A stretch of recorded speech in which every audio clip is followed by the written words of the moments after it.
رعونة لعيبة النادي الأهلي ضيعت الفوز النهارده. الأهلي النهارده تعادل مع يانج افريكانز 1-1 بعد ما كان فايز بجون بيرس تاو في الدقيقة 85. ما لعيبة النادي الأهلي مش قادرة انها تحافظ على الفوز. يعني الهدف التعادل بتاع يانج افريكانز، اللعيب وسط في منطقة الجزاء بتاعة الأهلي، كل واحد في يعني سواء ياسر ابراهيم ولا ديانج بيتعزم على التاني مين اللي يشيل الكورة. يعني مش فاهم ليه يا جدعان، ايه يا جدعان كده؟ مش كل ماتش كولر هيشيل الليله. يعني لا، لعيبه النادي الاهلي النهارده ضيعت الفوز.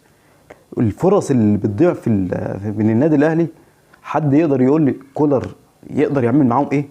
لعيبه النادي الاهلي فاقده اساسيات الكوره. يعني كولر في الكوره بتاعت حسين الشحات ولا الكوره بتاعت ديانج انت والجون يا ديانج، ما تشوت يا جدع.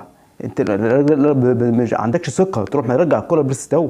لا، في حاجه غلط. لعيبه النادي الاهلي العب يا عم على الجون يا عم، ما تخافش يا عم.